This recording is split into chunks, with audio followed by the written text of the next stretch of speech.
TG, una buona giornata, una buona domenica a tutti voi telespettatori, ben ritrovati nei nostri studi. In apertura c'è la cronaca perché torniamo anche oggi sul femminicidio di Noventa Vicentina.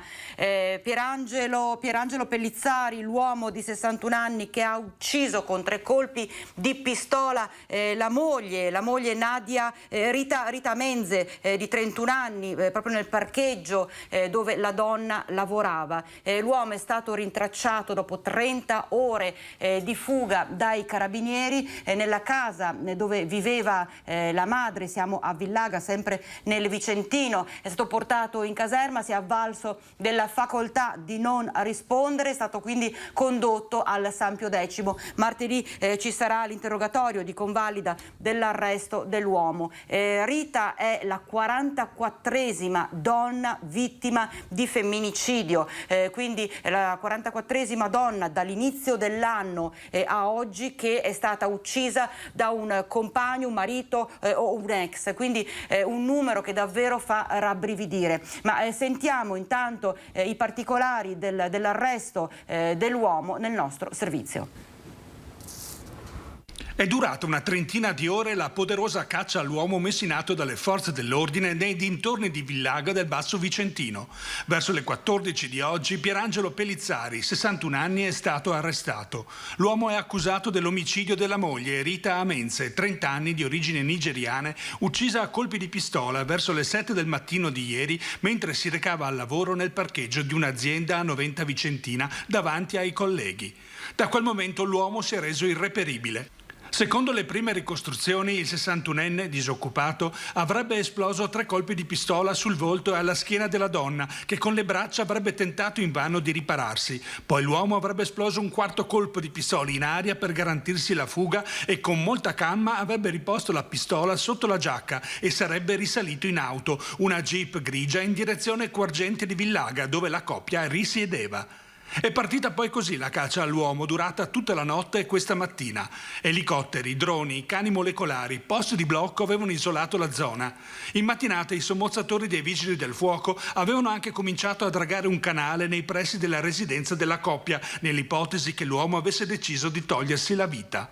Gli inquirenti avevano ricostruito anche gli ultimi spostamenti dell'uomo prima dell'omicidio, l'ultima segnalazione e le immagini di videosorveglianza di questo bar che attestavano la presenza di Pellizzari poco prima dell'omicidio mentre sorseggiava un caffè. La gelosia e l'incapacità di accettare la separazione dalla moglie sembra essere stata la causa del folle gesto. La donna, infatti, da poco tornata dalla Nigeria, dove aveva lasciato 3 figli, avrebbe annunciato l'intenzione di separarsi e per questo avrebbe cominciato ad alloggiare da un'amica. Una scelta impossibile da accettare per Pellizzari.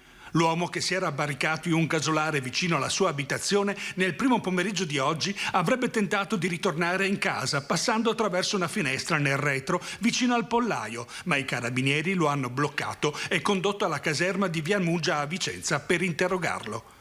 La soddisfazione del sindaco di Noventa Vicentina Mattia Veronese per la conclusione dell'operazione. Chiediamo veramente che ci siano leggi dure, pene certe per chi commette questi atti. E ovviamente come istituzioni dobbiamo lavorare affinché la cultura del rispetto verso la donna sia il più diffuso possibile.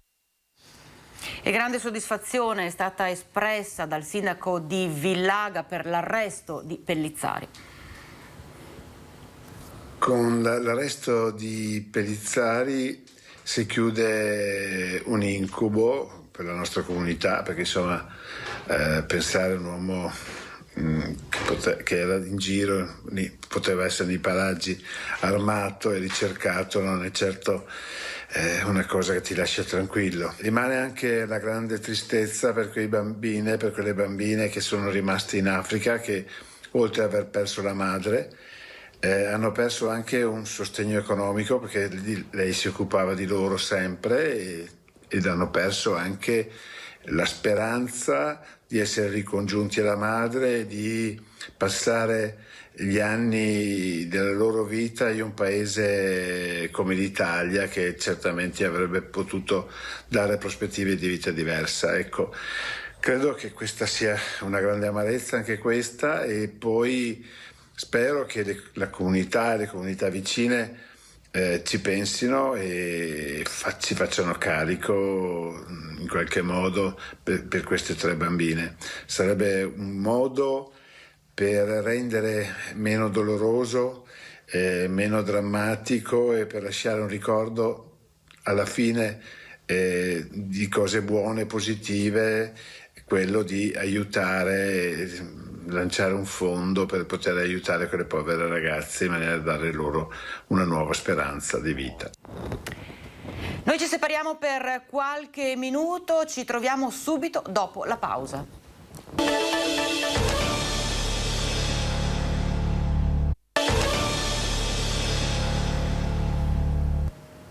E siamo nuovamente in diretta Focus TG, sono 465 i nuovi casi positivi da Covid. Andiamo a vedere nello specifico la tabella che ci è stata girata da Azienda Zero e riguarda le variazioni relative alle ultime 24 ore.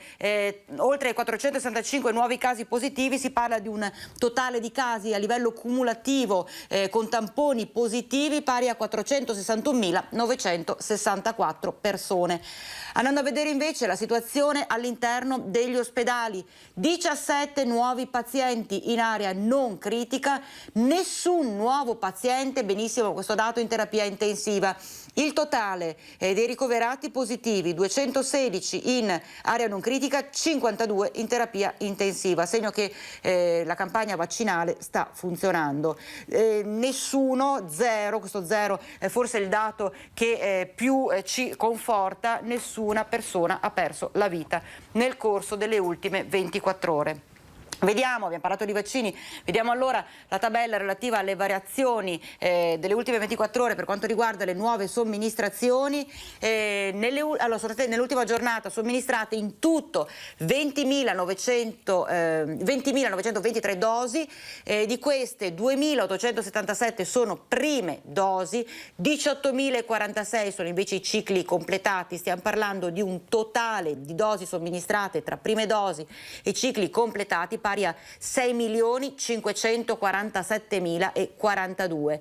La percentuale delle dosi somministrate in base alle dosi fornite è molto alta perché parliamo dell'89,5%, quindi insomma numeri che fanno ben sperare. Tra l'altro lo stesso governatore Zaia continua a lanciare questo forte appello appunto a vaccinarsi per cercare di limitare al massimo i nuovi contagi, ma soprattutto quello che si è verificato nelle prime 2 ondate con tantissime persone che purtroppo anche hanno perso la vita. E allora Green Pass, vaccini, tamponi positivi, tamponi negativi, una situazione che sta coinvolgendo non soltanto il mondo sanitario ma anche il mondo delle imprese, il mondo delle aziende.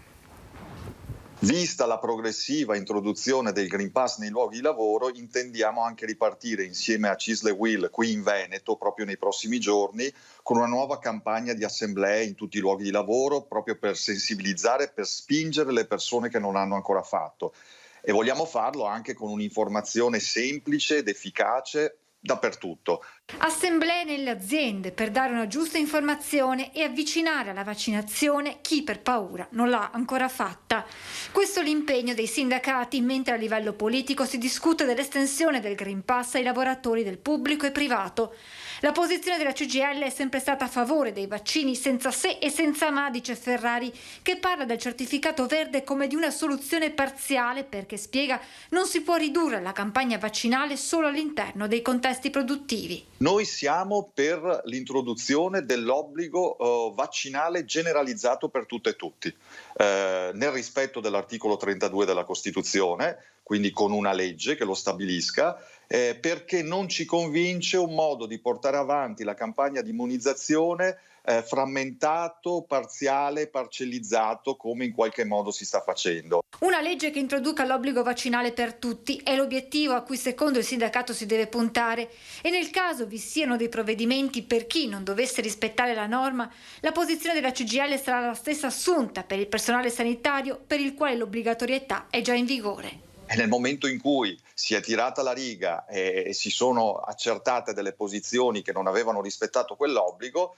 abbiamo ovviamente rispettato la legge e preso atto purtroppo di una parte assolutamente minoritaria che non ha voluto, nonostante tutto, aderire alla campagna e che giustamente adesso è soggetta anche a delle sanzioni che sono previste per legge. E domani comincia la scuola in Veneto, sono migliaia gli studenti che appunto torneranno finalmente a seguire le lezioni di persona.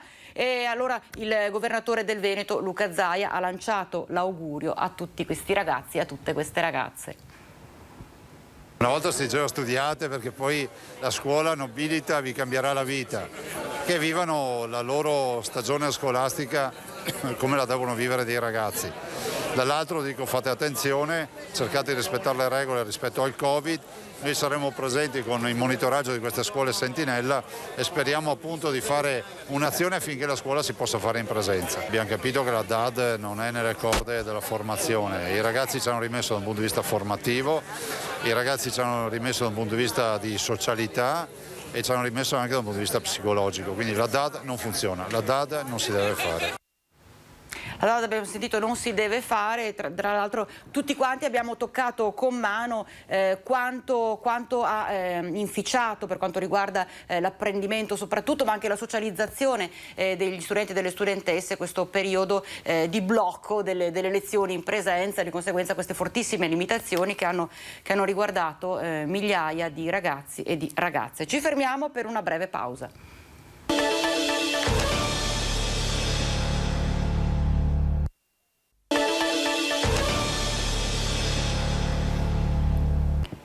Focus TG, siamo in diretta. Zahra Ahmadi, l'attivista afghana di 32 anni scampata ai talebani, si è riunita alla sua famiglia a Venezia. Occhi scuri, profondi, sguardo intenso e rivolto altrove a quasi 5.000 chilometri di distanza da lei, alla sua terra, l'Afghanistan. Zahra Ahmadi, 32 anni, scampata dai talebani da Kabul, riparte da qui. Il suo oggi è da Venezia. L'Afghanistan non deve essere dimenticato, questo è il compito che in qualità di donna attivista e imprenditrice porterà avanti anche da qui. È Ahmed, il fratello chef di Venezia, a tradurre il suo emozionato ed emozionante messaggio. È quello che sto facendo, è mantenere la voce di migliaia di persone, delle ragazze che stanno protestando in paese, o piuttosto milioni e milioni di donne che sono chiuse dentro casa come prigioniere, e quindi è il mio dovere di mantenere questa voce, essere una portavoce loro. Tra lo stop di 20 anni di missione militare internazionale in Afghanistan, con la caduta di 53 dei nostri soldati italiani e i 20 anni dall'attentato alle Twin Towers, al centro il sangue che continua a scorrere per mano dei terroristi, dice. Mi dispiace per loro e sono d'accordo che dopo 20 anni ancora non siamo riusciti a risolvere il problema del terrorismo, anzi forse adesso è ancora più vasta. Zahra, carattere forte e tenace, paladina di una luce di speranza per il futuro di tante vite ancora sospese. Finché siamo sotto i riflettori si parla, si dice, si promette, però appena i riflettori si spengono poi si dimentica, e anche perché poi le società vanno in una velocità con varie fonti e quindi sì, l'Afghanistan rischia di essere dimenticato. Beh, un messaggio chiaro e forte, quello che ha lanciato questa donna. E tra l'altro dobbiamo ricordare, abbiamo visto accanto a lei il fratello Ahmed, che appunto è stato quello che ha scosso le coscienze, ha fatto di tutto perché la sorella potesse venire in Italia e salvarsi quindi dal regime talebano. Immaginavo i 6 anni del curriculum talibano in Afghanistan, con lei che era sempre, attiva per essere emancipata dentro il mio paese, però ad un certo punto rischiava di rimanere, anche se magari non succedeva niente a livello personale a lei, forse, perché c'era anche quel rischio, però in linea massima e con la linea più speranzosa, rimaneva a casa come una prigioniera e questo non mi andava per prima, perché, ripeto, io ho investito su di lei perché potesse studiare, ho lavorato qui, mandavo soldi perché dovesse fare questa cosa e devo anche dire che non sono l'unico uomo afghano che ha dato questa possibilità e che ha pensato come me. E a proposito di momenti davvero drammatici e tragici, fortissimo il ricordo a 20 anni fa, l'11 settembre di 20 anni fa, è l'attentato terroristico a New York.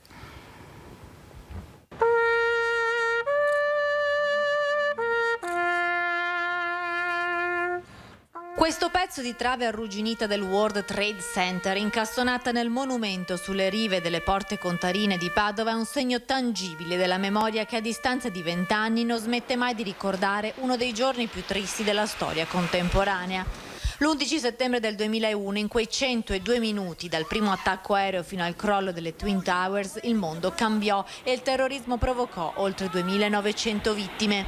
In questo luogo di memoria e luce, realizzato dall'architetto Daniel Lipskin, Italia e Stati Uniti hanno reso omaggio ai connazionali morti. L'11 settembre ha cambiato per sempre le nostre vite, ma ci ha resi più uniti come popolo, ha spiegato Matthew Gomlak, comandante dell'esercito americano di stanza alla caserma Ederle di Vicenza. La città di Padova ricorda e ribadisce il legame con gli Stati Uniti d'America. Ha un significato importantissimo. Amicizia nei confronti degli Stati Uniti, ma non solo, ricordo tutte le vittime. Ricordo anche di quello che sta succedendo in questi giorni, perché veramente vediamo scene incredibili e strazianti. E c'è una vicinanza anche sotto tanti aspetti tra i caduti delle Torri Gemelle, quando si buttavano giù e gli afghani cercano di fuggire aggrappati ai carrelli, cioè veramente bisogna fare delle riflessioni, capire se veramente si può portare la democrazia in un paese con la guerra. A distanza di 20 anni il terrorismo fa ancora paura, gli occhi puntati sull'Afghanistan con i talebani tornati al potere, ma anche sul nostro paese e sui possibili obiettivi sensibili. Il pericolo terrorismo è un pericolo attuale, ancora più attuale dopo poi quello che abbiamo visto succedere in Afghanistan. Il rischio zero non esiste, ma l'attenzione è altissima.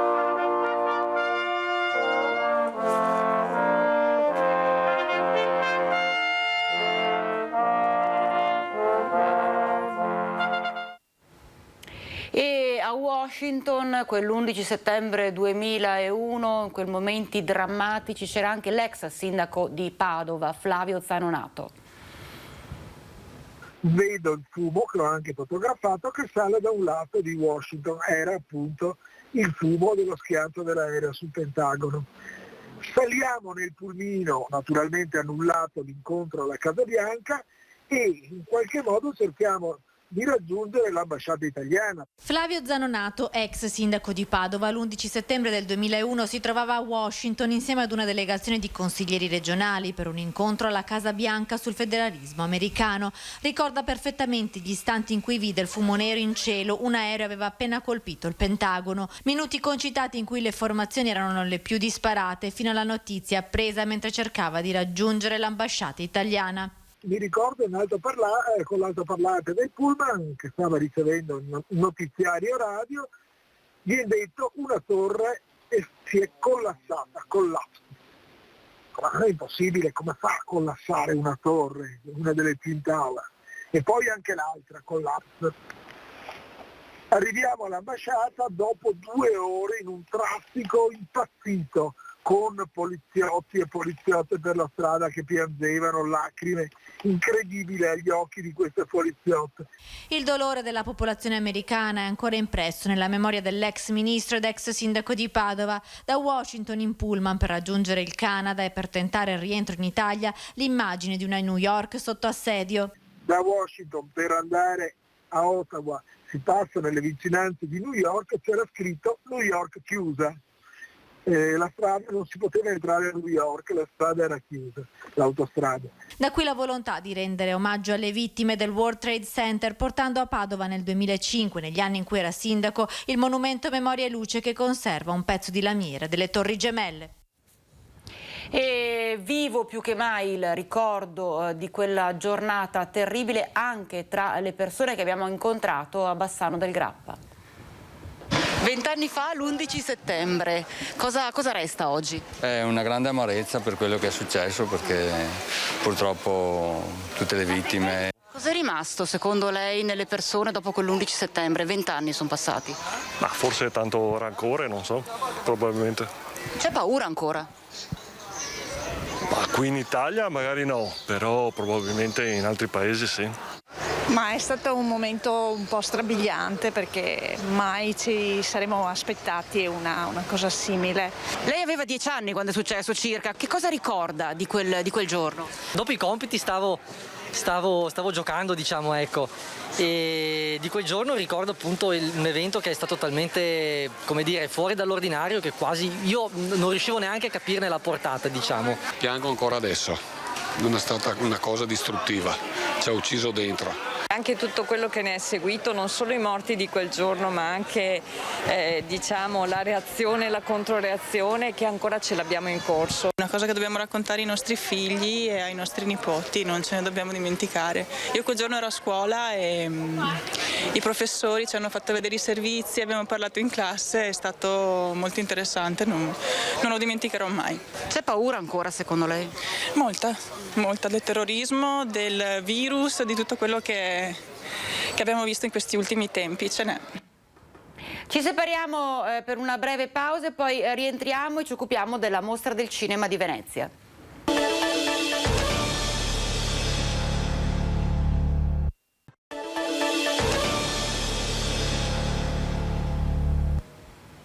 E siamo nuovamente in diretta. Come avevo accennato poco fa, abbiamo delle novità che riguardano la Mostra del Cinema di Venezia. Sul posto il nostro Lorenzo Maier, che ha seguito giorno per giorno questo momento davvero unico e inimitabile non soltanto per il nostro Veneto, ma a livello proprio di grande cinema e di arte.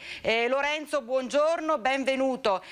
Oggi è la giornata conclusiva, è la giornata un po' in cui si tira il bilancio di questa 78esima Mostra del Cinema. Raccontaci un po' cosa è successo e che bilancio si è fatto.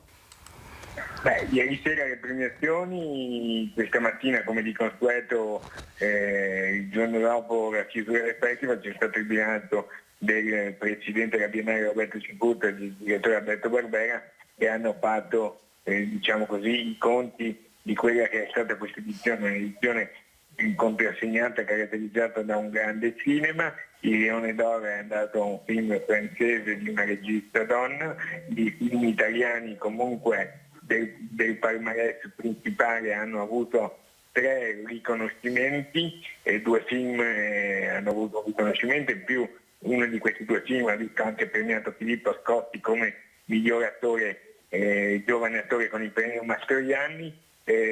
Tutti i 21 film del concorso principale e complessivamente anche quelli delle altre sezioni hanno avuto un'accoglienza ottima, tanto da far bilanciare il direttore Barbera dicendo che dal punto di vista della qualità e dell'arte cinematografica questa è stata forse l'edizione migliore degli ultimi 10 anni. Per quanto riguarda le presenze, il presidente Cicuto ha dato un po' i numeri: 153.000 presenze in sala di persone che hanno effettivamente sono entrati in sala per vedere dei film, numeri che nonostante una capienza ridotta del 50% per i motivi sanitari del Covid che tutti conosciamo, ha visto una crescita rispetto allo scorso anno, quando la mostra fu organizzata, lo ricordiamo tutti, miracolosamente, addirittura del 60% in più di presenze rispetto al 2020 e solamente il 6-7% in meno rispetto all'edizione del 2019, che era quella prima del Covid e che ricordiamo tutti essere stata come l'edizione dell'anno d'oro, per cui un ottimo bilancio di chiusura. Ecco Lorenzo, noi stiamo, mentre tu stai parlando, stiamo vedendo le immagini che sono sempre suggestive del red carpet, tutte attrici ma non solo, attori, mondo dello spettacolo che appunto sfila, perché è una vera e propria sfilata su questo tappeto rosso, è una grande emozione, immagino anche quella che si è provata anche come giornalisti presenti a questo evento, Lorenzo. Sicuramente l'auspicio è quello che nel 2022, quindi il prossimo anno, oggi sono state, anzi in realtà ieri già nella cerimonia di premiazione condotta dalla madrina Serena Rossi, il Presidente dell'Istituto ha dato le date che dicono 31 agosto, 10 settembre 2022, l'auspicio è che per quella data, per quel giorno, per quel periodo, il red carpet possa finalmente tornare senza il muro che ha caratterizzato le ultime 2 edizioni a causa del virus, e quindi possa essere visto dai fans, dai curiosi, dagli appassionati, da coloro che percorreranno il lungomare, perché vorrebbe dire che la pandemia sarà stata definitivamente superate, farà parte solo di un triste e tragico ricordo. Ecco, l'auspicio di tutti è che il red carpet, che quest'anno è stato a beneficio solo degli operatori, dei fotografi e degli operatori video, il prossimo anno possa rivedere la presenza lungo le transegne delle persone senza più mascherine e senza più problemi di rischio di assembramento.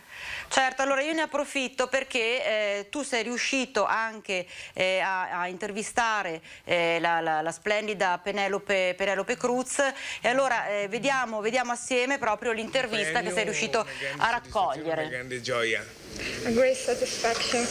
Una grande gioia, sì, sono molto contenta di questo premio, molto contenta di come hanno andato i 2 film in questo festival. Cosa le ha colpito di più di questa serata di premiazione? Di questa serata? Di essere lì con tante persone che ammiro, di tanto talento, registi che ammiro molto come Jane Campion, Maggie, che la conoscevo da prima. Sono molto contenta per lei perché il suo primo film sta andando molto molto bene. Ancora un po'. Essere stata a Venezia? Mi piace moltissimo Venezia e questo festival. Sono stata qui la prima volta quando avevo 18 anni, con il mio primo film con Vigas Luna e anche con Javier e Jordi. Allora ho tanti ricordi belli di questo festival. Devi andare via, mi dispiace, grazie. Grazie. Insomma, abbiamo visto tanti ricordi belli, Lorenzo, che ti ha detto al microfono Penelope Cruz di questo festival, presente e tra l'altro anche premiata l'attrice, giusto? Certo, con la Coppa Volpi come miglior attrice femminile, per cui ha fatto veramente un premio incredibile, nel senso che un premio perché ha aperto anche la mostra di questo film di Pedro Almodóvar, in Madres Paralelas, in cui lei era la protagonista, sì. E l'interpretazione le valsa la Coppa Volpi. E le valsa la Coppa Volpi. L'anno prossimo ci sarai senz'altro anche tu. A te cosa ha lasciato? A te personalmente cosa ha lasciato questo festival, Lorenzo? Ma ha lasciato tanti bei ricordi di persone incontrate, anche di vivi, che il mondo del cinema è un mondo un po' particolare, spesso c'è un entourage, non è sempre facile avvicinare i divi che hanno tempi ristretti, delle tabelle di marcia molto particolari da seguire, non è facile incontrarne. Ho visto più di qualcuno che per esempio anche ieri sera invece su mia richiesta, su nostra richiesta, si è fermato, ha voluto comunque condividere un momento, e questo è importante perché il festival anzitutto è per le persone. Ecco, non solo noi giornalisti, noi operatori, ma magari siamo anche più fortunati di altri perché abbiamo la possibilità di partecipare, di incontrare, di lavorare, ma proprio un festival per tutti. Ecco, questo è anche dettato secondo me dalla voglia di ripartire del paese, dalla voglia di essere più vicini, e questo essere più vicini è stato colto secondo me anche da molti divi tra quelli presenti. Benissimo, allora io ringrazio il nostro Lorenzo Maier, grazie Lorenzo per questo tuo intervento e per averci raccontato giorno per giorno questo grande festival del cinema di Venezia. E allora Lorenzo abbiamo sentito, ha parlato di rinascita. Parlando di rinascita noi non possiamo non mostrarvi le immagini di quello che è stato definito il défilé della rinascita, che si è svolto a Bassano del Grappa, ha coinvolto 37 donne, modelle d'eccezione, molte di loro sono pazienti oncologiche che hanno davvero lanciato un messaggio fortissimo, un messaggio tutto di bellezza. Sorellanza, passione, forza, dolore, lacrime e sorrisi, coraggio, rispetto, amore e rinascita, fatica, fierezza, determinazione, colore, emozione, ma soprattutto bellezza, bellezza, bellezza.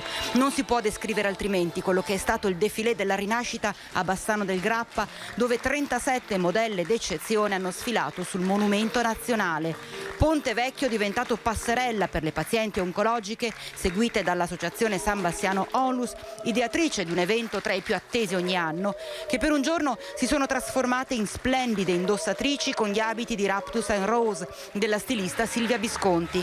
Assieme a loro donne del mondo politico, associativo, sanitario, culturale, avvolte nella luce dell'Indian Pink. La bellezza in tutti i casi, la bellezza è dentro ognuna di noi e la ritroviamo in una giornata così. Bellezza delle donne, bellezza dei luoghi, teatro di questo evento, oltre al Ponte Vecchio, Palazzo Sturm, che per un giorno si è trasformato in atelier. È per noi un grande onore l'idea di poter sfilare in questo ponte appena riaperto. Un ponte vecchio così non si era mai visto e le modelle hanno attraversato la città chiudendo la sfilata in Piazza Libertà tra gli applausi di centinaia di persone galvanizzate dall'energia sprigionata da queste guerriere. Il cancro è una malattia che invade soprattutto l'aspetto esteriore e oggi noi siamo tutte belle. A prescindere dalle cure che abbiamo fatto, dalle terapie che stiamo facendo, siamo tutte belle e tutte preziose. Si trovano risorse e forze che non si sapeva di avere e c'è proprio una riscoperta di ogni parte del corpo, della valorizzazione proprio di noi stesse.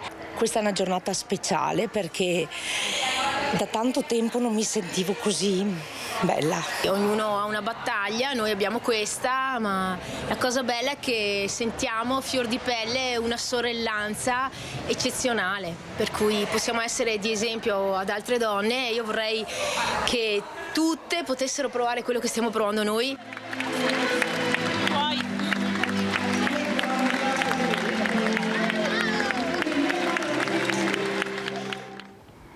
È un altro bagno di folla, oltre anche alla consegna del sigillo della città di Padova per Gianmarco Tamberi, il campione olimpionico, e allora andiamo a Padova a vedere.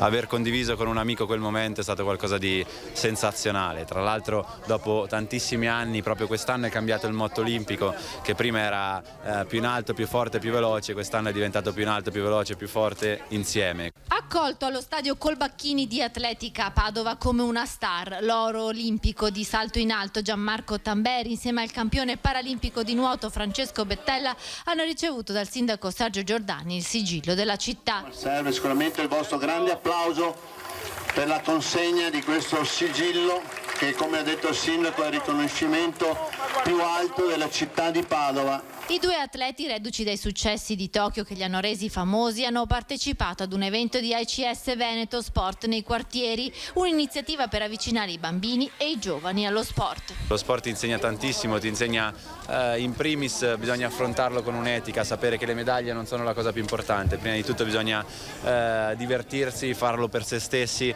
si impara a conoscere persone, si impara a capire che siamo tutti uguali, che non esistono persone diverse, un mondo che ci mette alla pari e il mondo deve essere alla pari e le medaglie vengono poi, se si riesce a superare difficoltà, a fare tanti sacrifici per ottenerle, non bisogna mai arrendersi nella vita, è un qualcosa che dicono tutti, io posso essere la testimonianza di questo. Io porto sempre la mia esperienza perché a me lo sport ha cambiato la vita e quindi consiglio sempre ai ragazzi e ai bambini di svolgere un'attività sportiva, qualsiasi essa sia.